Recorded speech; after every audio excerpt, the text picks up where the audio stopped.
Esto es DW Noticias desde Berlín. El presidente de Estados Unidos, Donald Trump, asegura que este domingo se firmará por fin un acuerdo con Irán. Se une a las declaraciones del principal mediador del conflicto en lo que se espera sea un memorando de entendimiento para reabrir el estrecho de Hormuz.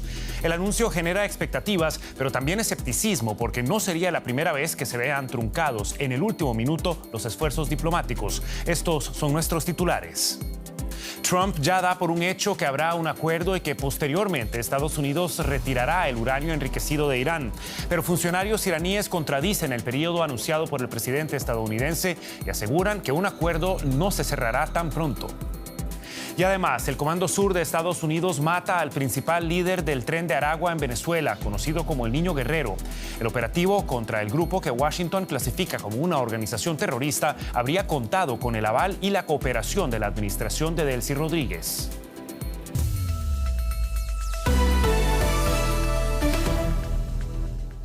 Los saluda Javier Arguedas. Gracias por informarse con nosotros. El presidente de Estados Unidos, Donald Trump, afirmó este sábado que el acuerdo para poner fin al conflicto con Irán se firmará el domingo y que el estrecho de Hormuz se reabrirá inmediatamente después.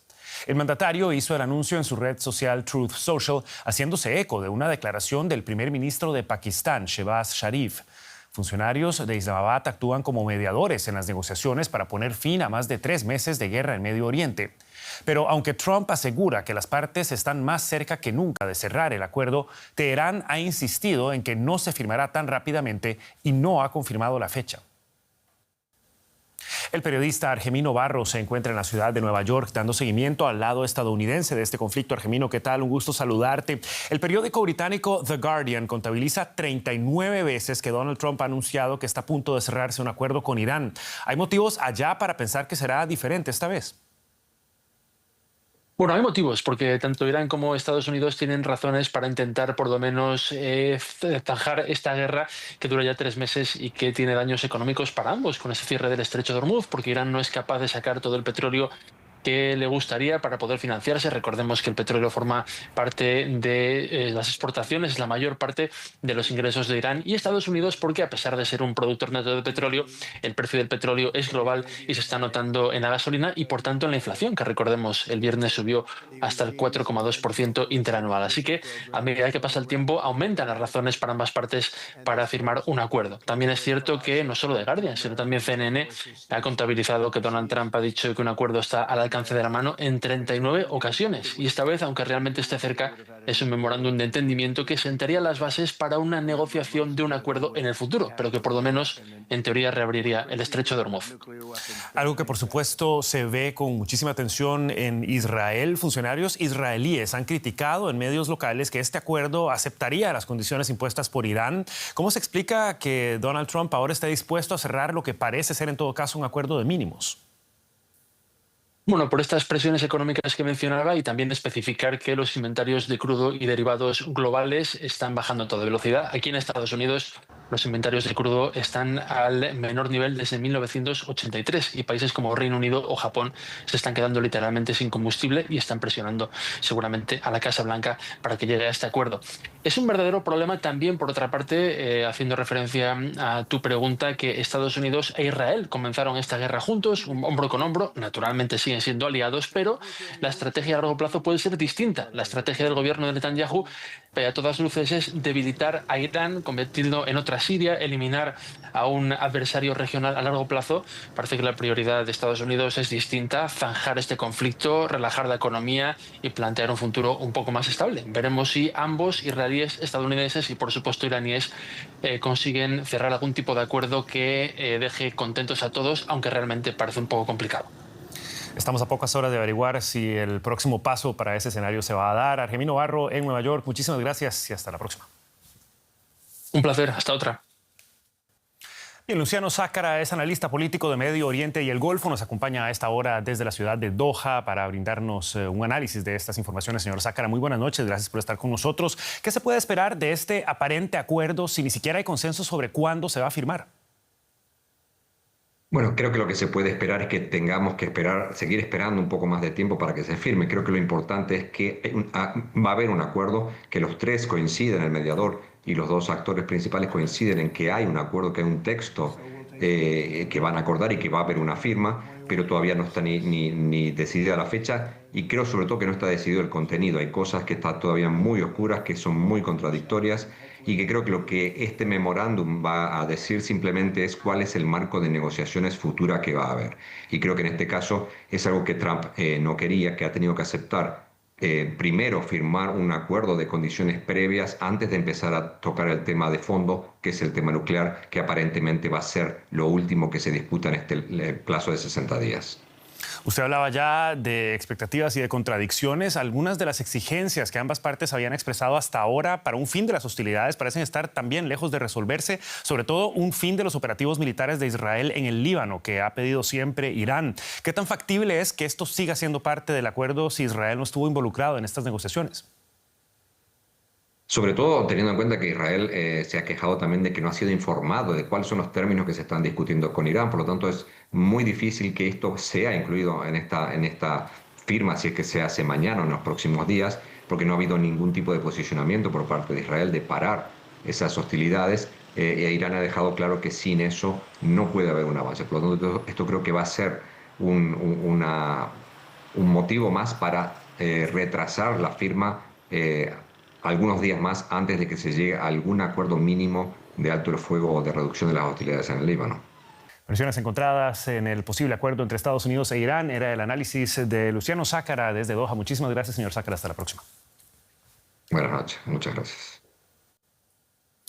Y mientras las negociaciones avanzan entre Estados Unidos e Irán, el conflicto entre Israel y Hezbollah continúa. El ejército israelí bombardeó una vez más el sur del Líbano, bastión de la milicia proiraní, tras llamar a evacuar una veintena de localidades de la zona, según informó la agencia libanesa NNA. Los bombardeos contra unos 70 objetivos de Hezbollah alcanzaron las localidades de Rian y Suhud, cerca de Nabatiyeh, según el ejército israelí.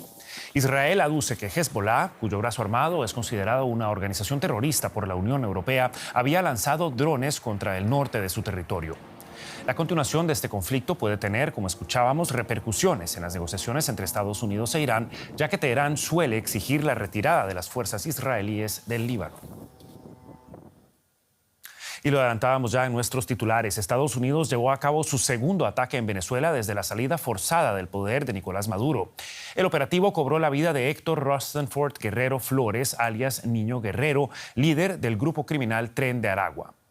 La imagen que ven ahora es del Niño Guerrero, acusado en diciembre por un tribunal federal de Nueva York de conspiración para cometer extorsión y otros delitos, entre ellos apoyo a actividades terroristas.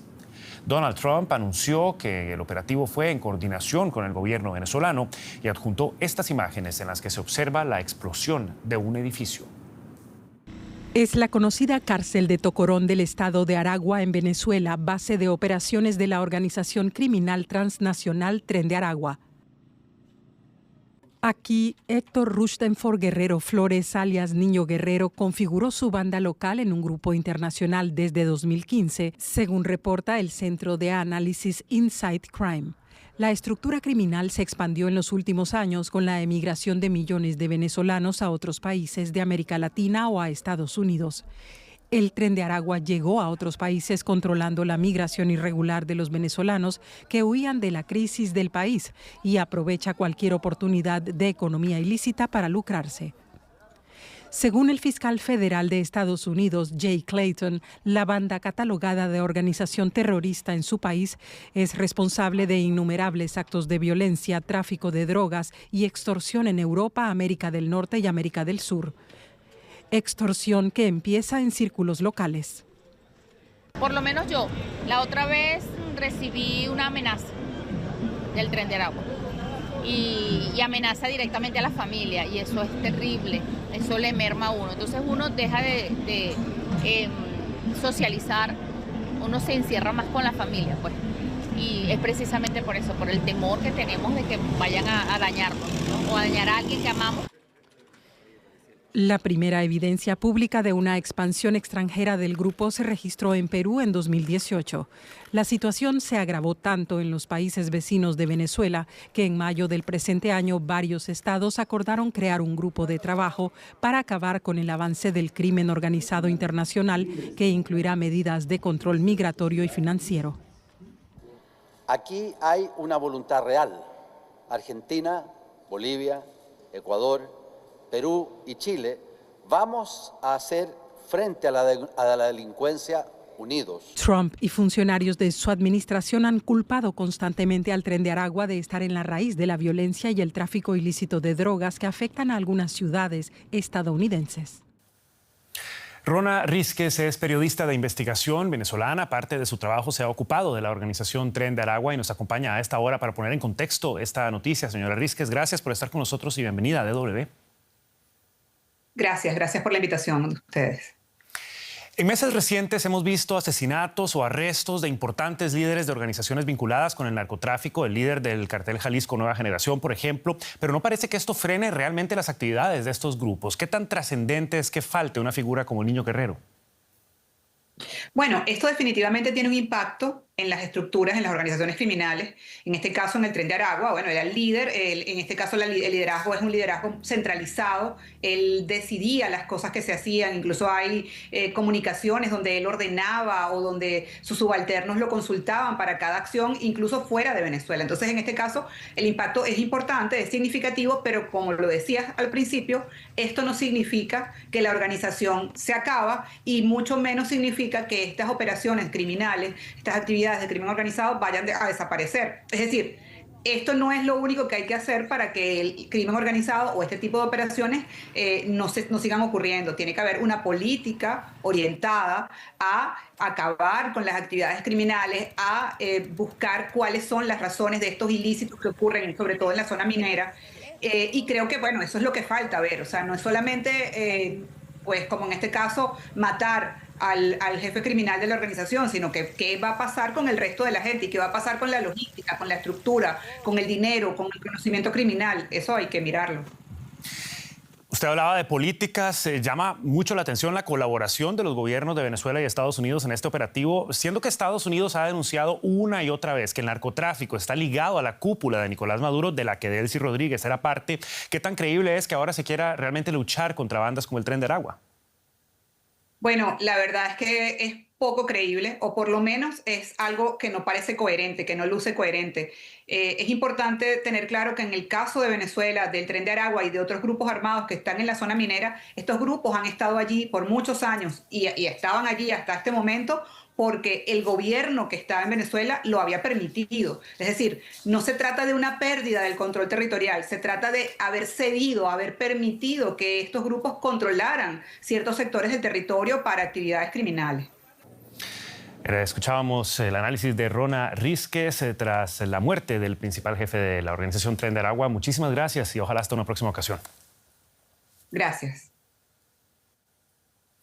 Y en México fue asesinado a tiros el alcalde de un municipio del estado de Oaxaca, según informaron las autoridades locales.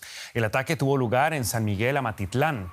La fiscalía confirmó que Joel Bravo, alcalde de esta localidad, fue víctima de una agresión con arma de fuego. Según los primeros reportes, un grupo de hombres armados atacó al alcalde en su domicilio durante la mañana. Los poderosos carteles Jalisco Nueva Generación y Sinaloa tienen presencia en este estado de la costa del Pacífico. Desde el año 2006, cuando se disparó la violencia ligada al narcotráfico, casi un centenar de alcaldes han sido asesinados en México. Y vamos con una nota deportiva. Cuando Suiza ya saboreaba la victoria en su debut mundialista en el Estadio Bahía de San Francisco, Qatar logró casi sobre el final del encuentro empatar con su adversario europeo. En los minutos de descuento, Boulaim Kuki logró con un potente cabezazo sellar el 1-1 definitivo y desatar la celebración de Qatar. Un gol sin precedentes que le permite sumar su primer punto en la historia de los mundiales y deja al grupo B, que comparten con el anfitrión Canadá y Bosnia-Herzegovina, completamente igualado tras la primera jornada. Y hace escasos 10 minutos, Brasil y Marruecos también arrancaron su participación en el Mundial de este 2026 en el estadio Nueva York-Nueva Jersey. En este primer encuentro del Grupo C, los pentacampeones del mundo se enfrentan a un Marruecos que busca superar su histórica semifinal de Qatar 2022, la mejor actuación de su historia. Y con esto llegamos al final de esta edición de DW Noticias, no sin antes recordarles que pueden mantenerse al tanto de la actualidad en dw.com y seguirnos en nuestras redes sociales buscando DW Español. Yo soy Javier Arguedas, junto a todo el equipo que trabaja para ustedes aquí en Berlín. Hasta la próxima y que la pasen bien.